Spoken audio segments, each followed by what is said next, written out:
बोलिए महालक्ष्मी माता की जय हो। कनकधारा स्तोत्र यानी धन की वर्षा करने वाला यह मंत्र, जिसकी रचना भगवान शिव के अंशावतार आदि गुरु शंकराचार्य जी ने की थी। इस स्तोत्र का पाठ शुक्रवार को पूर्णिमा के दिन नियमित रूप से करना चाहिए।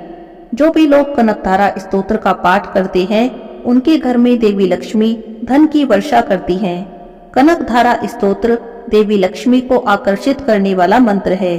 कहते हैं इसके पाठ के करने से व्यक्ति को धन धान्य की कोई कमी नहीं रहती। जो भी व्यक्ति नियमित रूप से कनकधारा स्तोत्र का पाठ करता है या हर शुक्रवार को पाठ करता है, उसे माता महालक्ष्मी धनवान और ऐश्वर्यवान बना देती है। एक समय की बात है, शंकराचार्य जी भिक्षा मांगने के लिए घूमते घूमते एक ब्राह्मण के घर पर गए। इतने तेजस्वी अतिथि को देखकर संकोच के मारे ब्राह्मण की पत्नी लज्जित हो गई, क्योंकि उनके पास भिक्षा देने के लिए कुछ भी नहीं था। उसे अपनी स्थिति पर रोना आने लगा।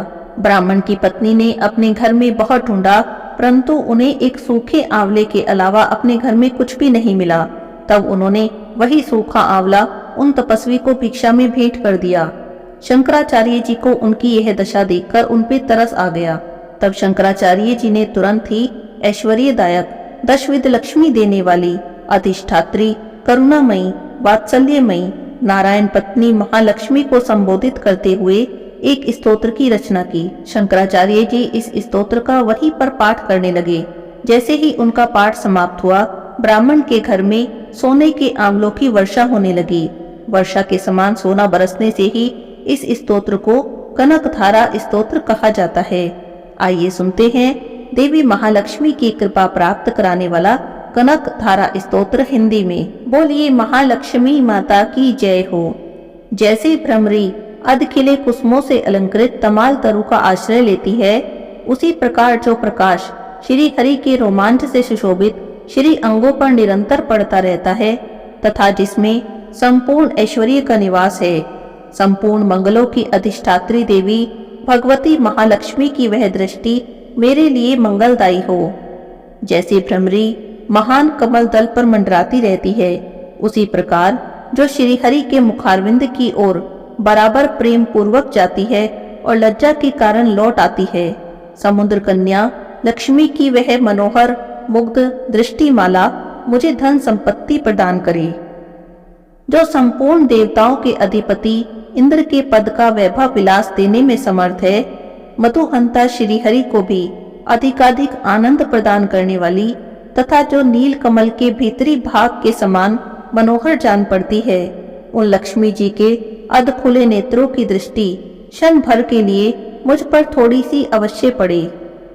शेष शाही भगवान विष्णु की धर्मपत्नी श्री लक्ष्मी जी के नेत्र हमें ऐश्वर्य प्रदान करने वाले हों, जिनकी पुतली तथा परोनिया अनंग के वशीभूत हों, अधखुले किंतु साथ ही निर्निमेष नयनों से देखने वाले आनंद कंद श्री मुकुंद को अपने निकट पाकर कुछ तिरछी हो जाती हैं। जो भगवान मधुसूदन के कौस्तुभ मणिमंडित वक्षस्थल में इंद्र नीलमयी हारावली सी सुशोभित होती है तथा उनके भी मन में प्रेम का संचार करने वाली है, वह कमल कुंज वासिनी कमला की कटाक्षमाला मेरा कल्याण करे। जैसे मेघों की घटा में बिजली चमकती है, उसी प्रकार जो कैटभ शत्रु श्री विष्णु के काली मेघमाला के श्याम सुंदर वक्षस्थल पर प्रकाशित होती है, जिन्होंने अपने आविर्भाव से भृगु वंश को आनंदित किया है और जो समस्त लोकों की जननी है, उन भगवती लक्ष्मी की पूजनीय मूर्ति मुझे कल्याण प्रदान करे। समुद्र कन्या कमला की वह मंद, अलस, मंथर और अर्धोन्मिलित दृष्टि, जिसके प्रभाव से कामदेव ने मंगलमय भगवान मधुसूदन के हृदय में प्रथम बार स्थान प्राप्त किया था, यहाँ मुझ पर पड़े। भगवान नारायण की प्रेयसी लक्ष्मी का नेत्र रूपी मेघ दया रूपी अनुकूल पवन से प्रेरित होकर दुष्कर्म रूपी धाम को चिरकाल के लिए दूर हटाकर विषाद रूपी धर्मजन्य ताप से पीड़ित मुझ दीन रूपी चातक पर धन रूपी जलधारा की वृष्टि करे। विशिष्ट बुद्धि वाले मनुष्य जिनके प्रीति पात्र होकर जिस दया की दृष्टि के प्रभाव से स्वर्ग पद को सहज ही प्राप्त कर लेते हैं, पद्मासना पद्मा की वह विकसित कमल गर्भ के समान कांतिमय दृष्टि मुझे मनोवांछित पुष्टि प्रदान करे।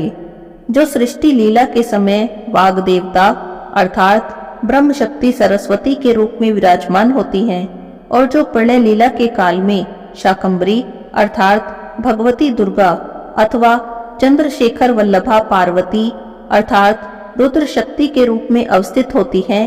त्रिभुवन के एकमात्र पिता भगवान नारायण की उन नित्य योगदान प्रेयसी श्री लक्ष्मी जी को नमस्कार है।